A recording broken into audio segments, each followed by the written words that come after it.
Marxist انقلاب چین میں آیا جو کسان مزدور لے کر آئے، اور 1949 میں آیا، ہم 47 میں آزاد ہوئے، 49 میں چین آزاد ہوا. ٹھیک ہے.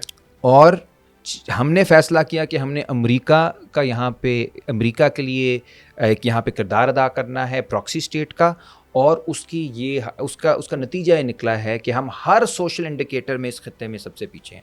چین نے اس وقت فیصلہ کیا، وہاں کے مارکسسٹ سوشلسٹ حکومت نے، جو کسانوں کی نمائندہ حکومت تھی، وہاں کے مزدوروں کی نمائندہ حکومت تھی، وہاں کے طلباء کی، خواتین کی نمائندہ حکومت تھی، جس نے یہ کہا تھا کہ ہم نے جو ترقی کا معیار بنانا ہے وہ یہ بنانا ہے کہ جو ایک عام غریب کسان ہے کیا اس کی زندگی میں بہتری آئی ہے کہ نہیں. یہ ترقی ہے، یہ ترقی نہیں ہے کہ جو کروڑ پتی تھا وہ ارب پتی بن گیا اور ارب پتی جو ہے کھرب پتی بن گیا ہے.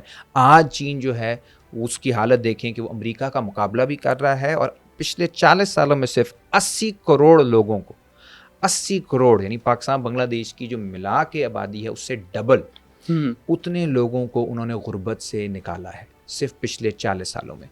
تو یہ تھا خود مختار پالیسی. یہ ماؤ سے تونگ جو سوشلسٹ مارکسسٹ تھا اس کی سوچ تھی، بالکل ٹھیک سوچ تھی کہ ہم ایک آزاد ملک بنانا ہے، آزاد خارجہ پالیسی بنانی ہے، مزدوروں کسانوں کے جو انٹرسٹ ہیں، مفادات ہیں، انہیں ہم نے اولین ترجیح دینی ہے اور اس کے مطابق پالیسی بنانی ہے. تو اس کو دیکھ کے، اس فرق کو دیکھ کے، جہاں پاکستان آج کھڑا ہے اور جہاں چین آج کھڑا ہے، آپ کو سرمایہ دارانہ نظام اور سوشلسٹ نظام کے درمیان جو فرق ہے وہ واضح ہو جاتا ہے. اور اسی وجہ سے آج جس کو آپ کہہ رہے ہیں کہ میں مارکسسٹ کیوں، میں اسی وجہ سے ہوں کیونکہ آج بھی ہم ترقی چاہتے ہیں. ہم چاہتے ہیں کہ طبقاتی نظام ختم ہو.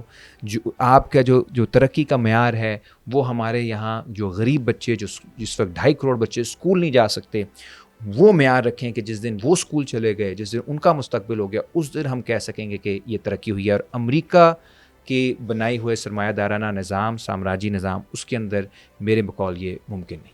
سر اس وقت بظاہر ہمیں کچھ پارٹیاں نظر آ رہی ہیں، جیسے کہ جواد احمد کی لے لیں برابری پارٹی، اور آپ کی لے لیں حقوق خلق پارٹی. سر ان کے ووٹرز نہیں ہیں پاکستان میں، لیکن ان کی تگودو بہت لمبی ہے. تو اگر جیسے آپ نے کہا پاکستان بننے سے لے کر اب تک مارکسسٹ جو ہے وہ اپنی تگودو جاری رکھے ہوئے ہیں. کچھ ٹائم کے لیے وہ بیک ہینڈ پہ چلے جاتے ہیں، کچھ آ جاتے ہیں بیک فٹ سے، پھر فرنٹ فٹ پہ آ جاتے ہیں. سر آپ کے ووٹس کی بھی بات کی جائے غالباً 1573 ہیں. جواد بھائی کی بات کی جائے وہ تو الیکشن ہی نہیں لڑ سکے، اور باقی جو تھے وہ بھی کچھ لوگ سائڈ پہ چلے گئے. تو سر مارکسسٹ پاکستان میں آ کیوں نہیں سکے اگر اتنی لمبی ان کی تگودو ہے، اتنی لمبی محنت ہے؟ تھوڑا سا میں تاریخ کے حوالے سے بات کروں، پھر میں ابھی اس والے الیکشن کی بھی بات کروں گا. دیکھیں جب شروع میں پاکستان نے فیصلہ کیا کہ ہم نے، اور یہ فیصلہ جو ہے یہ پاکستان کے جاگیرداروں نے کیا، یہاں کے سرمایہ داروں نے کیا، جرنیلوں نے کیا، بیوروکریٹس نے کیا، اور فیصلہ بہت جلدی ہو گیا کہ ہم نے امریکہ نواز حکومت بنانی ہے. ٹھیک ہے، لیاقت علی خان بھی چلے گئے واشنگٹن چارٹر ڈیمانڈ لے کے. اس کے بعد پاکستان نے ایک اور فیصلہ کیا کہ ہم سیٹو سینٹو میں آ رہے ہیں.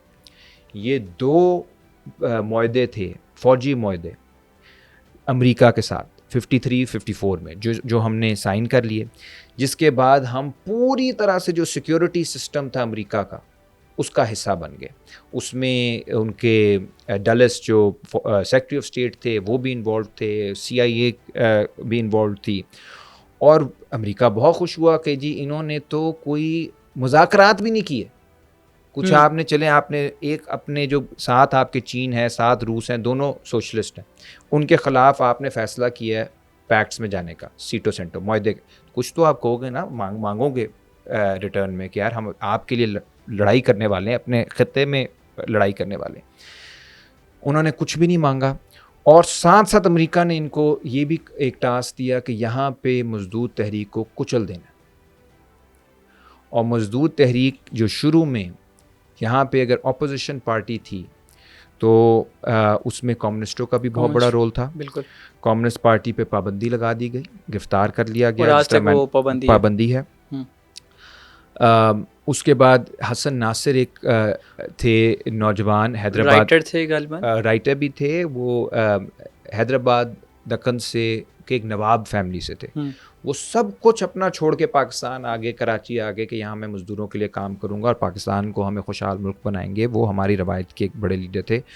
ان کو اغوا کیا گیا، ٹارچر کیا گیا اور شہید کر دیا گیا. ٹھیک ہے، یہ ایوب خان کی آمریت میں 1960 میں ہوا. اسی طرح مرزا ابراہیم ایک بہت بڑے لیڈر ہیں، ریلوے یونین کے وہ لیڈر تھے. انڈیا پوری کے ٹاپ لیڈرز میں سے تھے، جو 46 میں بہت بڑی ہڑتال ہوئی تھی، نیول میوٹنی پہلے ہوئی تھی، نیوی کے اندر بہت بڑی بغاوت ہوئی تھی، اور اس کے پھر ساتھ جو ریلوے ہے جو سب سے بڑی انڈسٹری تھی اس وقت، وہاں پہ بھی ہڑتال ہو گئی تھی، جس سے ڈر کے برٹش نے فیصلہ کیا تھا کہ ہم نے اب جلد از جلد ہندوستان سے نکلنا ہے۔ اس کے لیڈر تھے مرزا ابراہیم، اور جب الیکشن ہوئے تھے 53-54 میں، تو ان کو دھاندلی کر کے، یہ مغل پورہ والی جو سیٹ تھی وہاں سے دھاندلی کر کے ہروایا گیا تھا۔ مطلب دھاندلی آغاز سے ہی ہو رہی تھی؟ دھاندلی، لوگوں کو اغوا کرنا، پارٹیوں پہ پابندی لگانا، لیڈروں کو جیلوں میں بند کرنا، اس کے سب سے پہلے شکار یہاں کی سوشلسٹ تحریک تھی، اور وہ امریکہ کے کہنے پہ سارا ہوا تھا۔ اور اس کے بعد بار بار تحریکیں چلی ہیں۔ اب 60 کی اگر دہائی کی ہم بات کریں تو ایوب خان کو نکالنے والے یہاں کے طلباء تھے، یہاں کے کسان مزدور، بہت بڑی تحریک چلی تھی 68 کے اندر، گارڈن کالج سے شروع ہوئی تھی، وہ پورا اس میں NSF نیشنل اسٹوڈنٹ فیڈریشن کا بڑا رول تھا، ایک لیفٹ ونگ اسٹوڈنٹ تنظیم تھی، ٹریڈ یونینز تھیں اس میں چھوٹی چھوٹی لیفٹ کی پارٹیاں تھیں، لیکن زیادہ جو کسان مزدوروں کی بڑی بڑی تنظیمیں اس وقت بن چکی تھیں، انہوں نے ہڑتالیں کی تھیں، اور ایوب خان جس کے پیچھے امریکہ تھا، جس کے پیچھے پوری فوج تھی، جس کے پیچھے پوری بیوروکریسی تھی، جس کی ایک اپنی سیاسی پارٹی بھی تھی، اس کا تختہ الٹ دیا گیا۔ اب ایک اور بھی میں آپ کو بتا، نذیر عباسی شہید ایک ہیں، ضیاء الحق کے زمانے میں ایک اسٹوڈنٹ لیڈر تھے Nazir Abbasi, democratic student federation کے، ان کو گرفتار کیا گیا، ان کے ساتھیوں کو ٹارچر کیا گیا، نذیر عباسی جو ہیں وہ شہید ہو گئے، وہ بھی ہماری روایت کا تھے۔ لیکن ایک پرابلم یہ ہوا کہ اتنے عرصے انڈر گراؤنڈ رہنے کی وجہ سے جو لیفٹ کے لوگ تھے وہ کسی بڑی چھتری کے تلاش میں رہتے تھے۔ ظاہر جب آپ اپنی پارٹی نہیں بنا سکتے، آپ کو اجازت ہی نہیں ہے، آپ کو امریکہ کی طرف سے آرڈر ہے کہ ان کو نہیں آپ نے چلنے دینا، کیونکہ امریکہ دیکھ چکا تھا چائنا میں ان لوگوں نے کیا کیا ہے، وہ دیکھ چکا تھا کہ ویتنام میں انقلاب آیا ہے، وہ دیکھ چکا تھا کوریا میں انقلاب آیا، وہ دیکھ چکا تھا کیوبا میں انقلاب آیا، اور یہ سارے وہ ممالک ہیں جو آج بھی فلسطین کے ساتھ کھڑے ہوئے ہیں۔ صرف یہ ملک کھڑے، نارتھ کوریا کھڑا ہوا ہے، چائنا کھڑا ہوا ہے، کیوبا کھڑا ہوا ہے، وینیزویلا ایک سوشلسٹ ملک ہے وہ کھڑا، کیونکہ وہ ایک پرانی روایت ہے لیفٹ کی، سوشلسٹوں کی، فلسطین کے حق میں چلنے کی۔ تو امریکہ کو بہت اور بھی کئی چیزوں کے ساتھ ساتھ یہ اسرائیل والے سوال کی وجہ سے بھی انہیں ہم پسند نہیں تھے۔ اس سب کے بعد پچھلے 15-20 سالوں میں پھر سے لیفٹ نے اپنے آپ کو منظم کرنے کی کوشش کی۔ یہ پیپلز پارٹی کو بھی لیفٹ کی پارٹی میں کنسیڈر کیا جاتا ہے، لیکن کچھ لوگ کہتے ہیں نیو لیفٹ تھے یہ۔ بنیادی طور پہ جو میں یہ بھی بات کی نا کہ کیونکہ اپنی پارٹی نہیں بنا سکتے تھے تو چھتری کی تلاش میں ہوتے تھے۔ کبھی نیشنل عوامی پارٹی میں لیفٹ کے لوگ رہے، کچھ لیفٹ کے لوگ پھر بھٹو صاحب کے ساتھ چلے گئے، کچھ لوگ کبھی وہ اصغر خان کے ساتھ چلے جاتے، تحریک استقلال اس وقت ہوتی تھی۔ آپ کو شاید علم نہ ہو کہ جو پاکستان تحریک انصاف جب بنی تھی تو اس کے جو پہلے جنرل سیکرٹری تھے مراج محمد خان، وہ سوشلسٹ تھے، مارکسسٹ تھے، وہ NSF کے لیڈر تھے، نیشنل